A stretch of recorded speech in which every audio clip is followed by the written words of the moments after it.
Assalamualaikum warahmatullahi wabarakatuh. Alhamdulillah wassalatu wassalamu ala Rasulillah wa ala alihi wa sahbihi wa mawalah. Ashhadu an la ilaha illallah wahdahu la syarikalah wa ashhadu anna Muhammadan abduhu wa rasuluhu la nabiyya ba'dah. Allahumma salli ala Muhammad wa ala ali Muhammad. Qala Allah Ta'ala fil Qur'anil Karim, ya ayyuhalladzina amanu ittaqullaha haqqa tuqatih wa la tamutunna illa wa antum muslimun. Wa qala an-nabiy sallallahu alaihi wasallam, fa inna asdaqal hadisi kitabullah wa khairal hadi hadi Muhammadin sallallahu alaihi wasallam wa syarrul umuri muhdatsatuha fa inna kulla muhdatsatin bid'ah fa inna kulla bid'atin dhalalah wa kulla dhalalatin finnar. Amma ba'du, ayyuhal ikhwah, a'azzani Allahu wa iyyakum jami'an. Melanjutkan kajian rutin kita membahas kitab Hadis Al-Arba'in An-Nawawiyah karya Al-Imam An-Nawawi rahimahullahu ta'ala, yang mana pada pertemuan sebelumnya kita telah menjelaskan tentang biografi dari Al-Imam An-Nawawi, dan juga pentingnya kita membahas kitab ini karena merupakan kitab yang terdapat di dalamnya prinsip-prinsip dalam beragama, baik itu berkenaan tentang prinsip akidah maupun ibadah, akhlak, muamalah, dan yang lainnya. Dan juga telah kita sampaikan sebagian pembahasan dari hadis yang pertama. Hadis yang pertama yaitu hadis tentang apa jemaah? Tentang niat. Dan hadis yang pertama ini diriwayatkan oleh seorang sahabat yang mulia. Siapa dia? Yang bisa jawab, ada buku nih. Hadis pertama diriwayatkan dari sahabat siapa? Abu Hafs. Siapa namanya? Umar bin Khattab. Baik, Pak. Iya. 6. Dan juga telah kita sampaikan ya bahwasanya niat itu sangat penting. Ya, di mana di dalam mengerjakan ibadah kita harus menghadirkan berapa niat, jemaah? Masih ingat nggak? Iya, jadi kita ulang sedikit tentang hadis niat. Rasulullah sallallahu alaihi wasallam bersabda, "Innamal a'malu binniyat wa innama likulli imri'in ma nawa." Bahwasanya amalan itu tergantung dengan niatnya, dan seseorang akan mendapatkan balasan sesuai dengan apa yang dia niatkan. Faman kanat hijratuhu ilallahi wa rasulih fahijratuhu ilallahi wa rasulih. Barang siapa yang hijrahnya karena Allah dan Rasulnya, maka dia tercatat sebagai orang yang hijrah karena Allah dan Rasulnya. Tetapi sebaliknya, waman kanat hijratuhu lidunya yusibuha aw imra'atin yankihuha fahijratuhu ila ma hajara ilaih. Barang siapa yang hijrahnya itu karena wanita yang ingin ia nikahi atau dunia yang ingin ia dapatkan, maka dia mendapatkan balasan sesuai dengan apa yang dia niatkan. Inilah hadis yang pertama disampaikan oleh Imam An-Nawawi, menunjukkan kepada kita tentang pentingnya niat. Sebelum kita melakukan ibadah apa saja, maka luruskan niat kita terlebih dahulu. Begitu pentingnya niat, Nabi Shallallahu Alaihi Wasallam banyak memberikan kabar gembira bagi mereka yang ikhlas, dan juga ancaman-ancaman yang keras bagi mereka yang tidak ikhlas beribadah karena riya, sum'ah, ujub, dan yang lainnya. Karena itu para ulama menjelaskan bahwasanya di dalam setiap ibadah yang kita lakukan, kita harus menghadirkan dua niat. Yang pertama, niat karena Allah. yaitu kita semata-mata karena Allah Subhanahu wa Ta'ala, bukan untuk mengharapkan pujian, ya, mengharapkan pengakuan, atau juga karena ingin dilihat oleh manusia. Maka sebesar apapun ibadah yang kita lakukan, itu semuanya sia-sia, tidak memiliki arti apa-apa di sisi Allah Subhanahu wa Ta'ala. Bahkan yang menjadi perkara yang sangat berbahaya bagi dia, bahwasanya dia bukan hanya ibadahnya hilang, tetapi Allah balas dengan azab.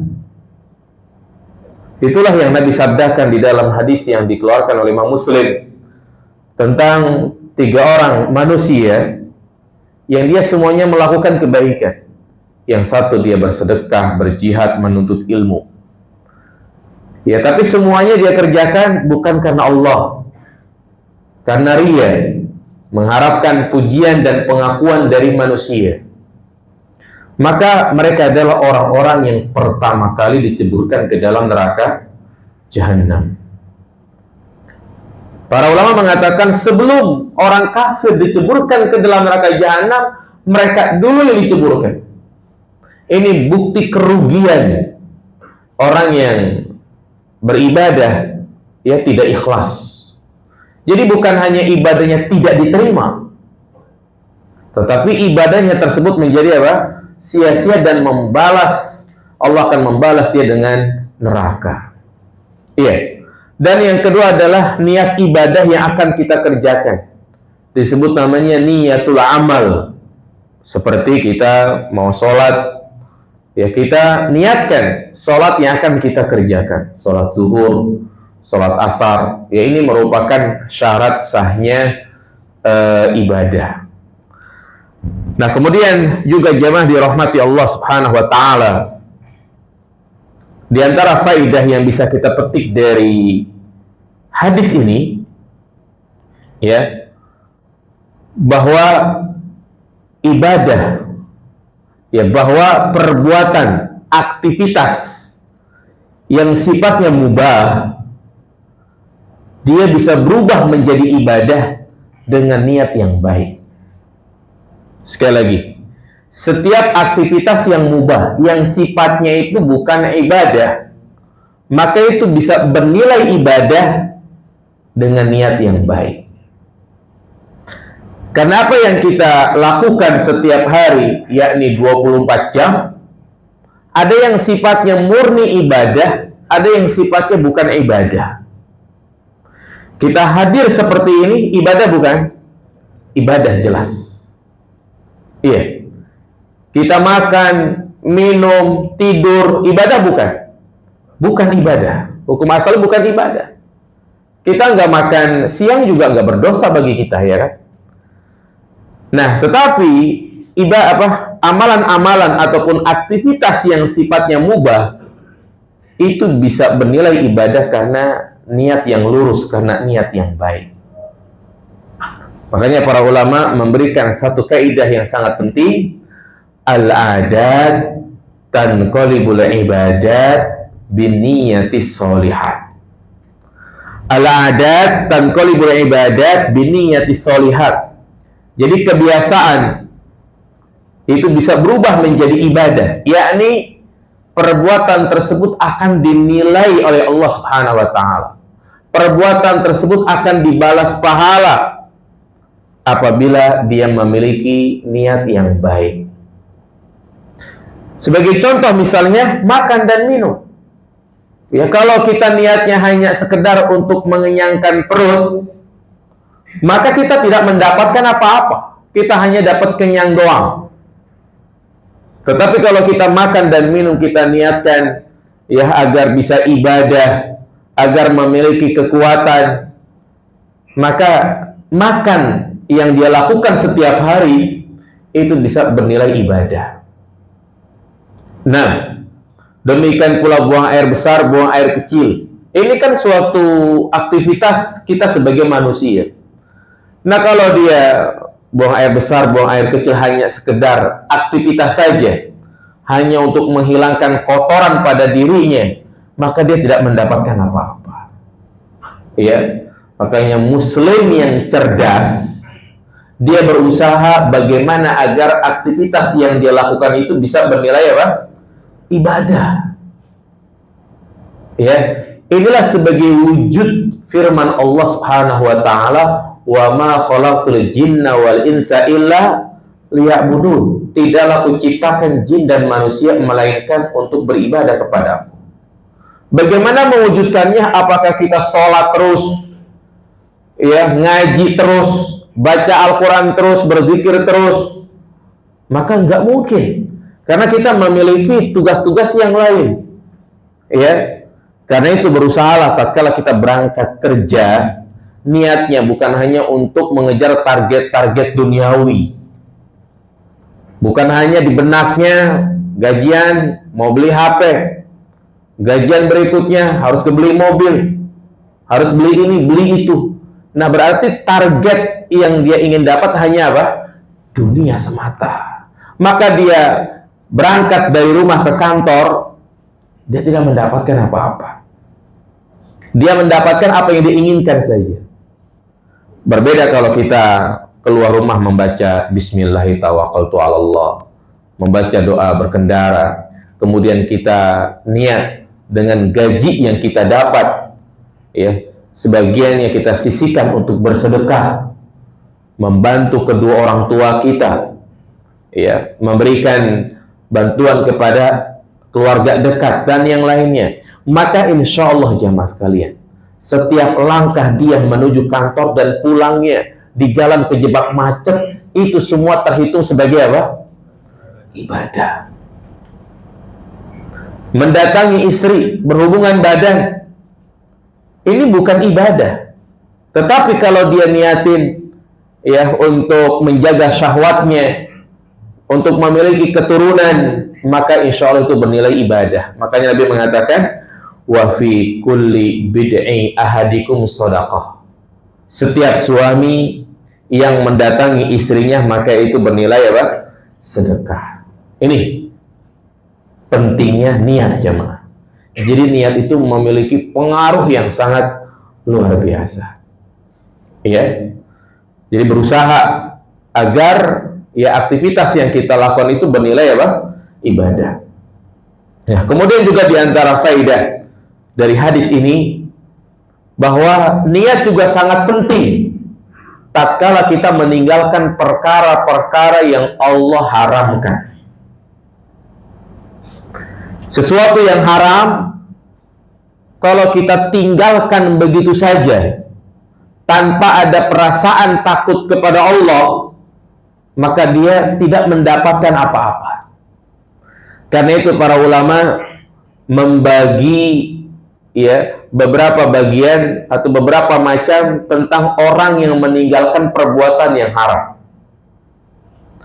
Yang pertama, dia meninggalkan perbuatan yang haram tetap berdosa, bahkan seperti orang yang melakukan perbuatan yang haram tersebut. Kok bisa? Iya, itu contohnya misalnya seseorang yang ingin melakukan perbuatan yang haram, sudah memiliki tekad yang kuat dan sudah melakukan sebab-sebabnya, kemudian terlihat oleh orang dan dia nggak jadi melakukannya, maka dia tetap mendapatkan dosa seperti orang yang melakukannya. Orang yang misalnya dia ingin mencuri, dia sudah bawa kunci T, dia sudah melihat motor yang akan menjadi sasarannya, ya, kemudian pas sedang dia buka ada satpam gegeruan, "Woi, ngapain lo?" Kabur dia. Berarti kan dia meninggalkan apa ini? Pencurian. Jadi mencuri gak jadi. Maka orang seperti ini dia tetap mendapatkan dosa orang yang mencuri, karena dia sudah punya tekad yang kuat untuk melakukan kemaksiatan tersebut dan sudah melakukan sebab-sebabnya. Seorang yang hendak berzina misalnya, ya, dia sudah pergi ke tempat untuk berzina, bahkan sudah nyewa perempuan gitu kan, tiba-tiba ketahuan istrinya, nggak jadi berzina misalnya, dia tetap berdosa karena dia sudah melakukan apa? sebab-sebabnya. Ini yang pertama. Nah, yang kedua, yaitu orang yang hendak melakukan kemaksiatan, ya dia sudah sangat punya keinginan kuat untuk melakukan perbuatan dosa, ya, tetapi dia tinggalkan karena berkaitan dengan kesehatan dirinya. Misalnya orang yang perokok berat gitu ya, dia sudah paham rokok itu haram, tetapi dia masih merokok saja. Kemudian dia sakit, dia datang ke dokter, bapak ini paru-parunya udah parah ini. Bapak ngerokok ya? Iya. Kalau bapak pengen sehat, nggak cepat mati, berhenti ngerokok. Nah, akhirnya dia berhenti merokok. Berhenti merokoknya ini karena apa, jemaah? Karena kesehatan, takut sakit. Dapat pahala nggak dia? Tidak dapat pahala. Iya. Karena alasan dia meninggalkan rokok bukan karena Allah, tapi karena takut terkena penyakit. Nah, yang dapat pahala adalah ketika dia meninggalkan maksiat betul-betul karena Allah Subhanahu wa Ta'ala. Jadi setiap maksiat yang kita tinggalkan, niatin karena kita takut kepada Allah, takut akan siksaannya. Makanya Talq bin Habib ketika menjelaskan tentang hakikat takwa adalah wa antatruka maksiatallah ala nurin minallah takhafu iqaballah. Itu engkau meninggalkan larangan-larangan Allah di atas cahaya dari Allah dan engkau takut akan azabnya.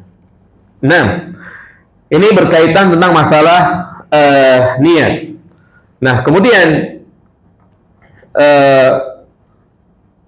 ungkapan berikutnya, Nabi SAW memberikan contoh real dari pentingnya niat, yang mana saat itu para sahabat diperintahkan untuk hijrah, dan mereka hijrahnya itu memiliki niat yang berbeda-beda. Ada yang niatnya karena Allah dan Rasulnya, dan ada pula yang niatnya karena wanita yang ingin dia nikahi.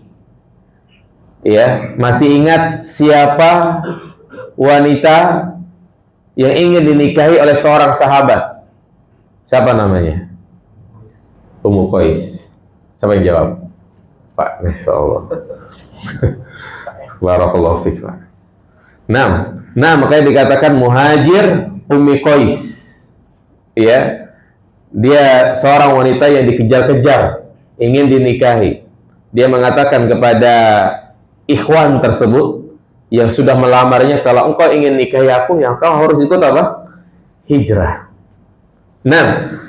Nah, hadis ini juga menjelaskan kepada kita tentang keutamaan hijrah.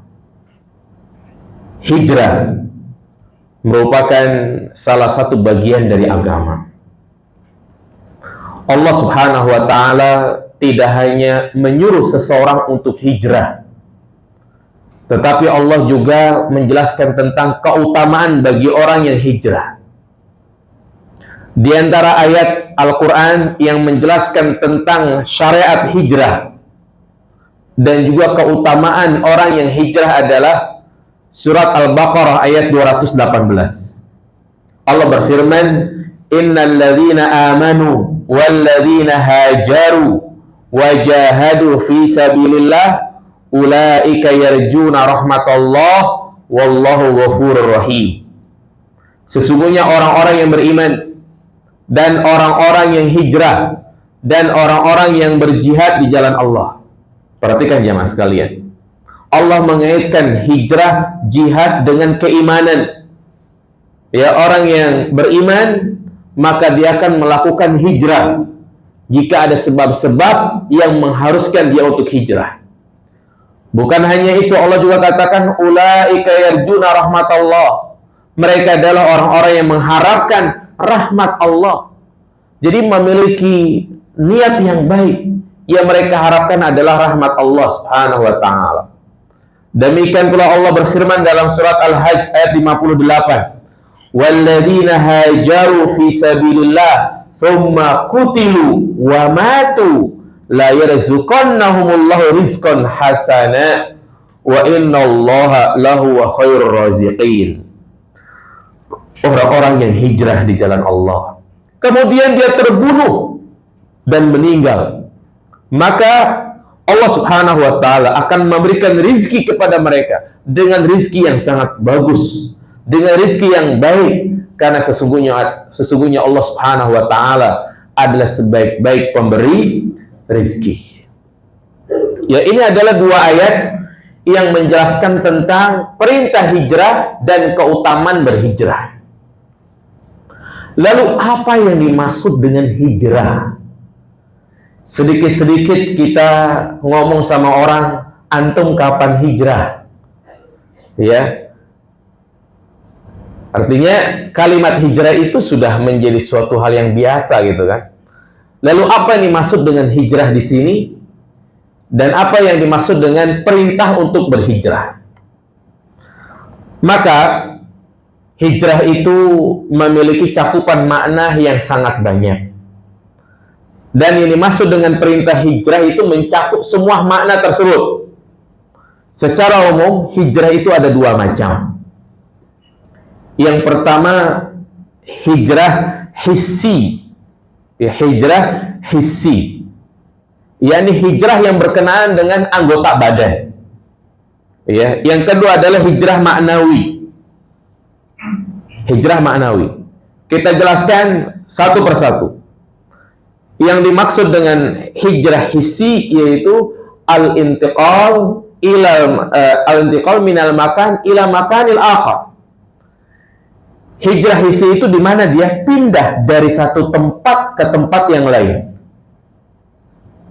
Dia pindah dari satu tempat ke tempat yang lain.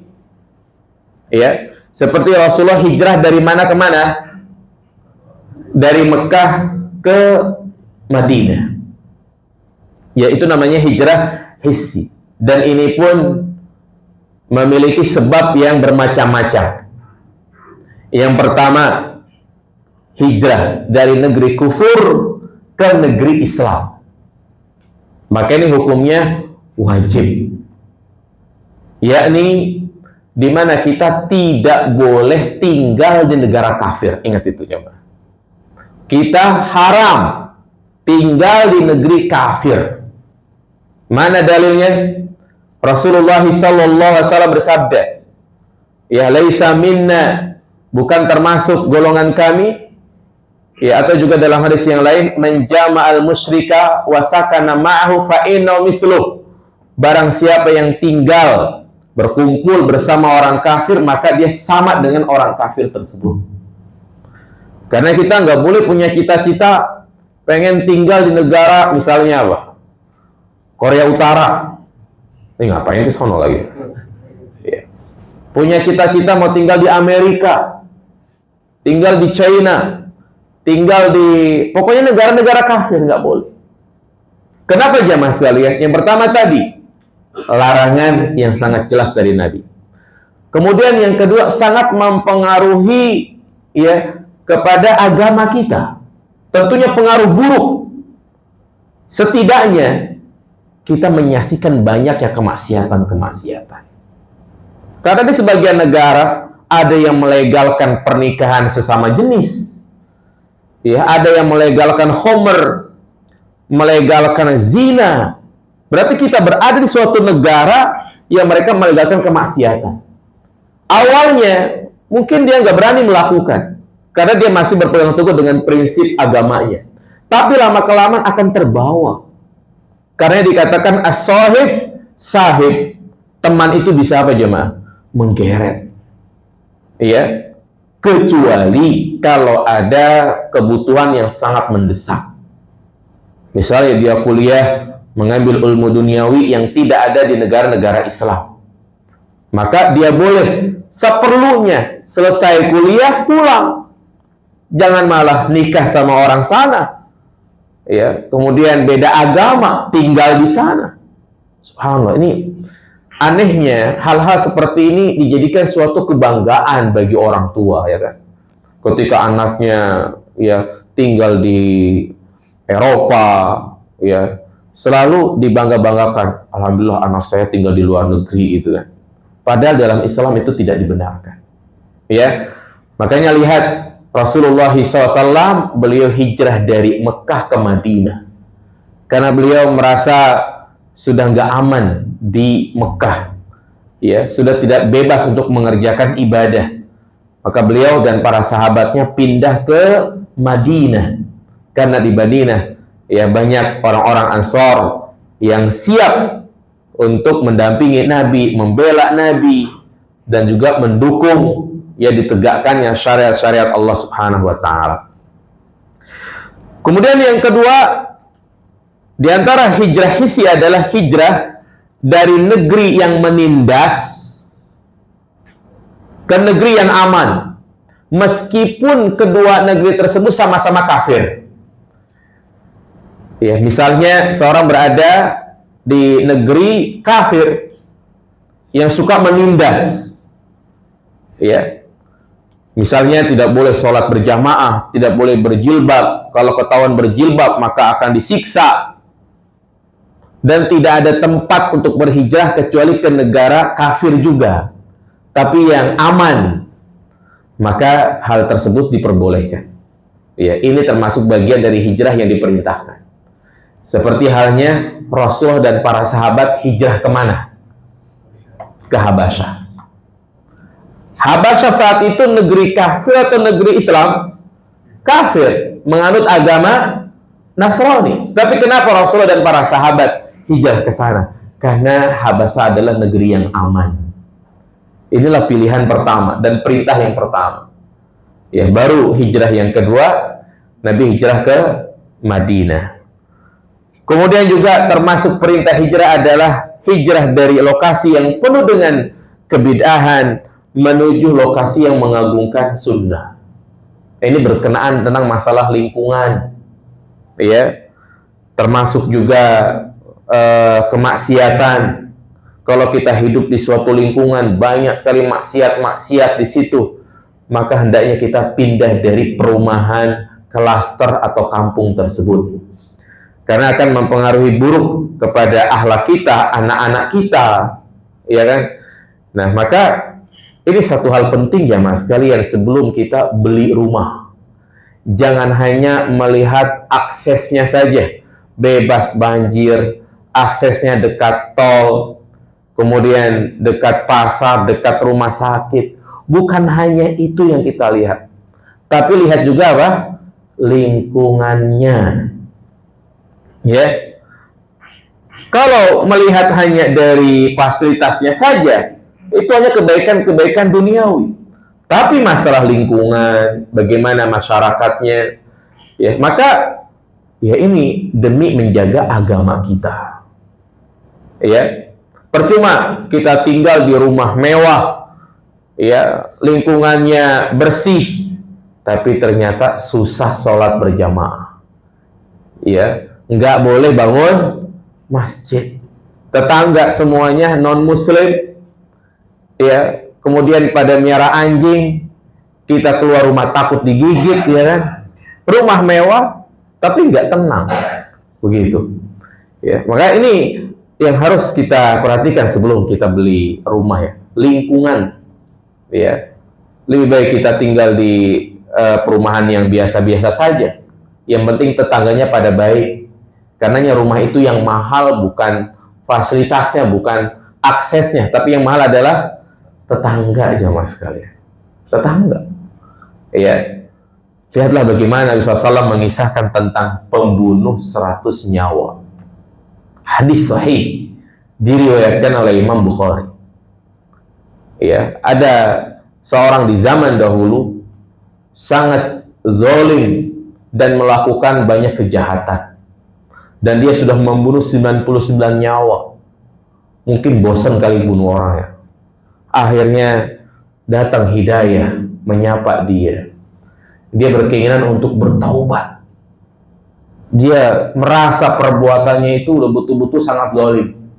Maka dia pun mendatangi seorang ahli ibadah, rahib.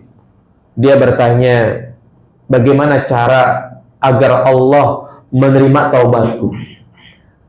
Kata orang ini, waduh, mana mungkin Dosa sebanyak itu nggak mungkin diampuni karena kau sudah membunuh banyak nyawa. Dengar jawaban seperti itu dia nggak terima, ya kan? Akhirnya rahib ini pun dibunuh. Makanya sempurna jadi berapa? 100 nyawa. Tapi dia pun tidak berputus asa, masih tetap ingin bertaubat dan bertaubat. Ya, maka dia pun mendatangi orang alim. Dia tanya, bagaimana tentang nasib saya seperti ini, telah membunuh banyak orang. Kata orang alim ini, kalau kau betul-betul ingin bertaubat, tinggalkan tempatmu itu, tinggalkan kampungmu itu, kau menuju ke tempat di mana di sana banyak orang-orang soleh. Subhanallah. Dia pun mengikuti arahannya. Dia tinggalkan kampung halamannya menuju tempat kumpulan orang-orang soleh. Ternyata di tengah jalan dia pun meninggal. Sampai-sampai malaikat rahmat dan malaikat azab berselisih. Malaikat azab mengatakan, ini jatah saya. Maka rahmat mengatakan, lah ini jatah saya. Hingga akhirnya diukur, ternyata dia telah menempuh perjalanan yang sudah sangat jauh. Sebentar lagi mau sampai ke kampung yang dia tuju. Dan Nabi SAW mengatakan, dia di surga. Subhanallah. Kenapa? Karena dia sudah betul-betul bertaubat kepada Allah Subhanahu wa Ta'ala. Ya.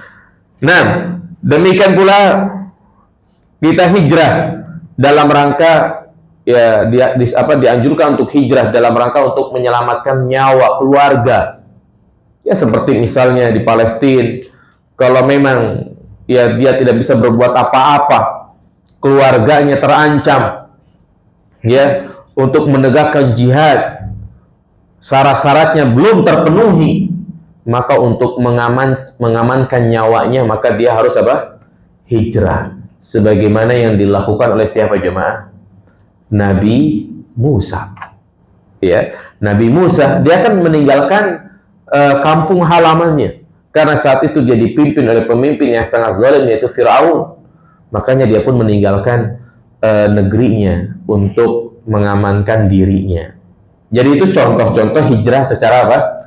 Hissi. Ada lagi yang kedua adalah hijrah maknawi, yaitu di mana seorang meninggalkan kemaksiatan menuju ketaatan kepada Allah Subhanahu wa Ta'ala. Ya, kalau dia sudah tahu hukumnya, riba haram, ya, judi haram, maka dia harus tinggalkan itu semua. Itu disebut namanya hijrah apa? Maknawi. Berhijrah menuju Allah Subhanahu wa Ta'ala. Namun tentunya hijrah yang kedua ini juga perlu adanya pengorbanan. Ya, inilah yang disebut dengan jihadun nafs. Jihad itu ada dua. Ada jihad memerangi orang-orang kafir, ada jihad melawan hawa nafsu.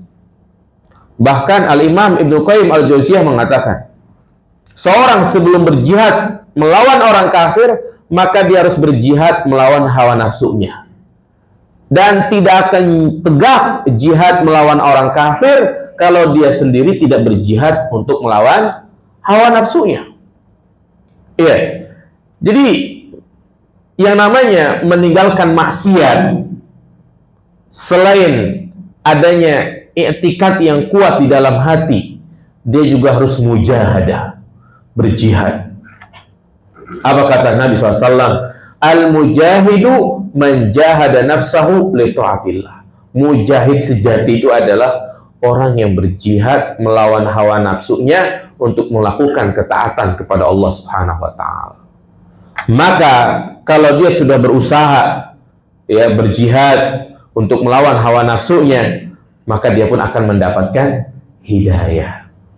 Ya. Karena hidayah itu dikaitkan dengan apa? Jihad. Mana mungkin kita menjadi orang soleh? Mana mungkin kita bisa meninggalkan larangan-larangan Allah kalau kita tidak berjihad? Bukan hanya meninggalkan larangan, menjalankan perintah Allah juga perlu adanya perjuangan, jemaah. Sholat subuh berjamaah, kita harus berjuang melawan rasa apa? Ngantuk. Ya. Apa perjuangan tersebut? Yaitu memaksakan diri kita, jemaah. Percuma kita pasang alarm sekali 3 misalnya. HP kita 2, HP istri 1. Dipasang alarm jam 4. Semuanya nyaring bunyi. Kalau kita nggak berjuang untuk bangun, nggak bangun-bangun. Paling mendusin matiin AC. Lanjut lagi narik selimut. Nggak ada perjuangan. Ya. Makanya harus memaksakan diri kita. Doanya bagaimana? Allahumma paksakan itu. Ya. Tanpa memaksakan diri kita nggak bakal bisa untuk berjihad. Ya, melawan hawa nafsu. Subhanallah jamaah sekalian. Ini tahapan yang pertama yang harus kita lalui. Memaksakan diri kita. Sholat sunnah rawatib. Kalau kita nggak paksain diri kita untuk mengerjakan sholat rawatib, sampai tua pun kita nggak bakal pernah mengerjakan sholat sunnah rawatib. Sholat tahajud. Walaupun setiap saat kita mendapatkan hadis perintah untuk sholat tahajud, kalau kita tidak memaksakan diri kita untuk sholat tahajud, sampai mati pun kita tidak akan pernah mengerjakan sholat tahajud. Subhanallah jamaah sekalian. Minggu pertama, minggu kedua, ketiga, berat, rasanya berat. Tapi dia harus lalui. Harus dia lalui. Sampai pada tahapan berikutnya, akan menjadi suatu kebutuhan bagi dia. Yakni kalau tidak ibadah, rasanya gimana gitu. Enggak tenang deh. Ya. Ini tahapan yang kedua. Dia akan butuh dengan ibadah tersebut.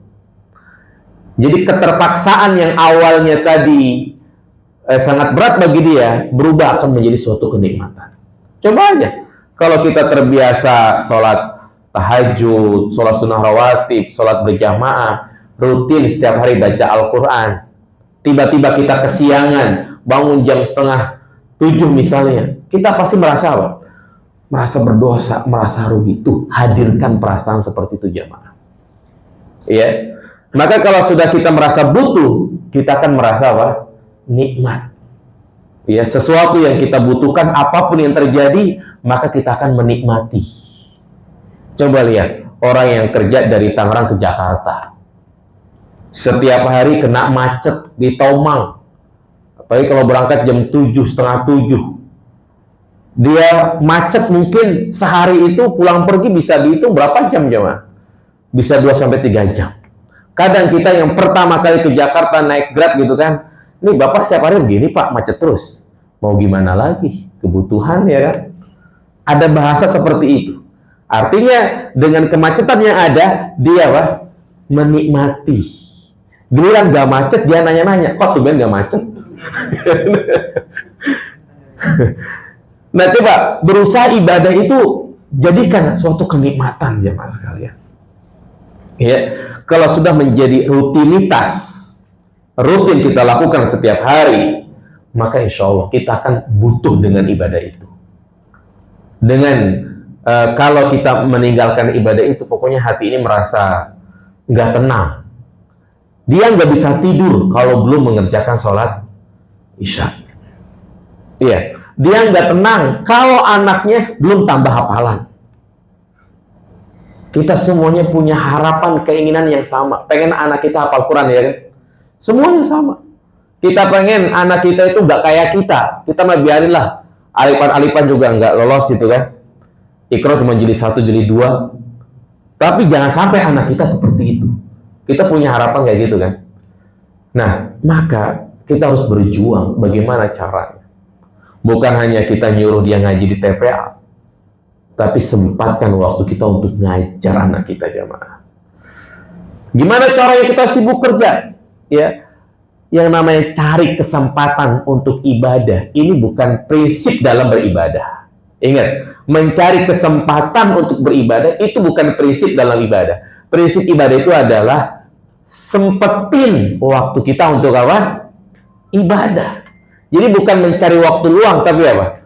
Luangin waktu kita. Karena kalau kita mencari waktu luang susah. Antum jam 5:30 udah siap-siap berangkat kerja ya kan? Jam 6 udah siap-siap berangkat kerja. Ya. Kapan mau ngajarin anak? Ya kan? Paling alasannya seperti itu. Tapi kalau dia luangkan waktunya. Ya. Misalnya kalau dia berangkat kerja jam 6:30, Dia jam 5 udah bangun, dia bangun anaknya, dia bimbing anaknya untuk menghafal Al-Quran. Enggak perlu banyak-banyak ya Mas, sehari 2 ayat, 3 ayat. Kalau istiqomah, subhanallah, justru itu yang membuat hafalan anak kita mungkin. Membaca Al-Quran, kapan kita punya waktu luang? Ya kan? Tapi luangkan waktu kita. Nah, demikian pula ibadah-ibadah yang lain. Sedekah, nungguin gajian, ya ada kepake buat bayar utang, ya kan? Ya subhanallah. Jadi ya itulah Nabi SAW ya mewanti-wanti jangan sampai kita terkena penyakit taswif namanya. Apa itu taswif? Menunda-nunda untuk melakukan apa? Kebaikan. Kapanpun, dimanapun ada peluang untuk beramal, maka lakukan. Itulah hijrah yang hakiki. Ya. Pertanyaan antum kapan hijrah itu adalah pertanyaan yang gak penting. Kalau dia sendiri, ya tidak totalitas di dalam menjalankan perintah Allah Subhanahu wa Ta'ala. Antum ngaji sunnah udah berapa lama? Pertanyaan seperti ini nggak penting. Ya, daripada dia ngaji sudah lama, artinya mengenal sunnah sudah lama, tapi jarang hadir kajian. Baik, itu mungkin yang bisa kita sampaikan. Ada pertanyaan sampai sini? Insya Allah ya.